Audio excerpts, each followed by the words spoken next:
Okey, bismillahirrahmanirrahim. Assalamualaikum warahmatullahi wabarakatuh.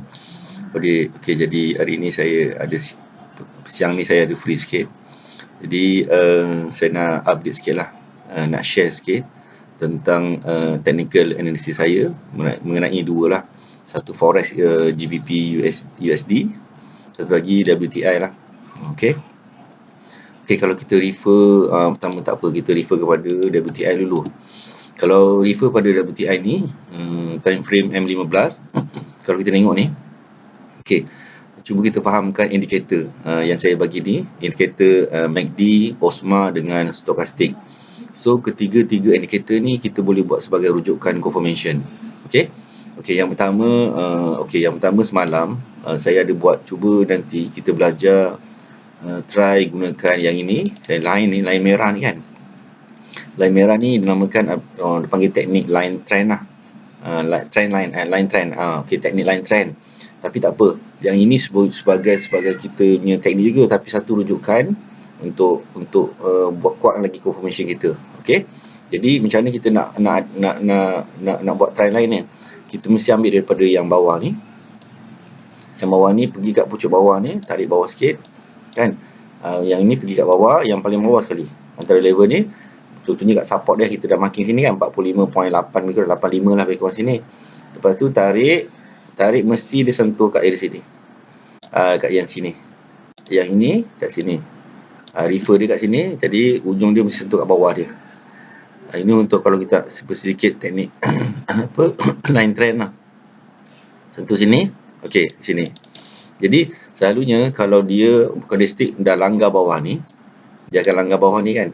Bermaksud dia dah cecah, harga dah jatuh lah. Lagipun sekarang dah side wave kan. Side wave apa maksudnya? Side wave bermaksud dia dah tak ada turun naik atau momentum lah. Dia macam dia tunggu confirmation dia, tunggu supply and demand, sama ada dia nak naik ataupun nak turun. Wallahu alam. Tapi yang setakat ni kita buat technical analysis, dia harga nak turun sebab yang pertama dia dah tembus kepada line trend ni. Yang keduanya dari segi kalau kita belajar melalui MACD ni, saya pun refer MACD juga kadang-kadang nak masuk ni. Okey, gelombang yang pertama sini kita nampak ini gelombang yang pertama dia kat sini, candlestick kat sini. Tapi bila sepatutnya gelombang kedua, okey, ini dia maksudnya gelombang pertama naik, dia naik pergi gelombang kedua dia naik kan. Ini adalah normal, MACD adalah normal. Dia pun naik juga yang ni. Okey, yang ni dia naik juga sini. Yang pertama ini naik, dia pun naik sini. Ini pun naik juga. Kita sekejap kita ambil sini, turun sikit. Okey, kita tengok yang ini naik, ni pun naik. Okey. Ini adalah normal convergent. Okey. Yang kedua dia terus naik. Yang ini dia terus naik. Gelombang ketiga kan. Yang ini dia mana dia melebihi gelombang kedua. Gelombang kedua yang ini dia pun naik. Tak naik kan. Sini ni pun dia naik juga gelombang ketiga. Sini. Yang ini pun naik juga. Mesti naik gelombang ketiga. Okey. Tapi bila sepatutnya dia dah naik masuk pada gelombang yang keempat, yang ini dia menurun. Kan? Nak bagi ke gelombang sini sepatutnya dia menurun kat sini. Tapi yang ini dia adalah sama, sepatutnya dia adalah naik juga kan. Kat ini dia makin naik. Tak apa, kita galingkan sikit. Yang ni sepatutnya dia makin naik. Yang ini, tapi tak. Dia dah turun, dia ikut. Yang ini dia sama dengan ni. Dia sama je. Dia sama rata dengan yang gelombang sini pula. Okey. Saya alihkan sikit. Okey. Dia sama rata dengan gelombang ni. Yang ini sepatutnya dia nurun sikit, tapi nurun sikit lah. Nurun sikit tak apa. Yang ini patutnya nurun banyak ni. Kalau kita refer tarik cursor ni, sepatutnya dia dah nurun banyak kat sini, lebih kurang dia turun sini kan sepatutnya. Tapi dia yang ni dah turun banyak, gelombang ni yang ini dia lebih kurang sama je, lebih kurang candlestick dia. Kan? Kalau kita ambil candlestick ni lebih kurang kat sini dia duduk sini. Dia gini, dia sikit sangat. Okey? Dia sikit sangat. Sepatutnya nak turun. Dan seterusnya dia terus daripada sini dia sama je. Di sini dia sama je. Kan? Lebih kurang samalah. Tapi yang ini dia makin menurun. sampai dia nak sampai kosong. Ini menandakan demand and supply dah kurang ni, dia dah lemah. Momentum untuk MACD ni menunjukkan dia dah lemah, menunjukkan dia tak ada upaya dia nak naik lagi. Okey, tapi candlestick masih lagi steady, candlestick ni. Dan ini menunjukkan kalau saya, apa yang saya dah ikuti perangai MACD ni, selalunya selepas ni kalau dia gelombang ni dia akan naik, katalah gelombang ni naik sikit, ini pun akan naik sikit, lepas ni dia akan menurun, dia sentuh dekat sini, dia sentuh ni, dia sentuh yang kita dah tanda trend line ni kan, dia sentuh trend line ni 480 ni, setting kat 480, 4780 harga dia kan. Sentuh sini selalunya saya anggarkan candlestick sentuh dekat line trend ni, lepas ni dia menjunam naik turun ni, lepas ni dia menjunam turun. Wallahu a'lam. Tapi inilah saya punya tu. Tapi MACD saya suka check kat MACD sebab MACD ni dia signal macam tu. Kalau dia sepatutnya MACD dia gelombang ni naik kan.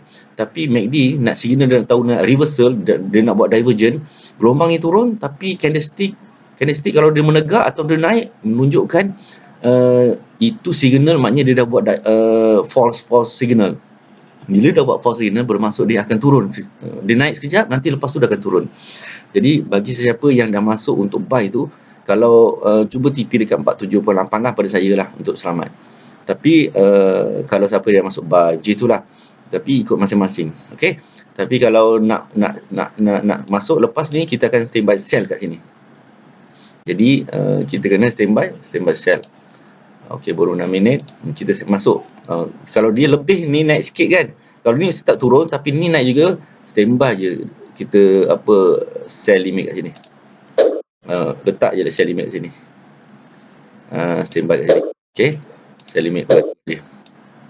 Jangan banyak sebab kita dalam belajar lagi kan. Buat sikit dulu. Nanti kalau dia dah confirm dia naik, baru kita tambah sell limit lagi. Okey. Kita tambah sell limit. Okey, TP dia, kalau nak tahu TP dia kat mana tau, TP dia saya anggarkan dia akan berhenti kat sini. Saya anggarkan dia akan turun. Okey, saya anggar TP dia mesti dekat H4. Tengok.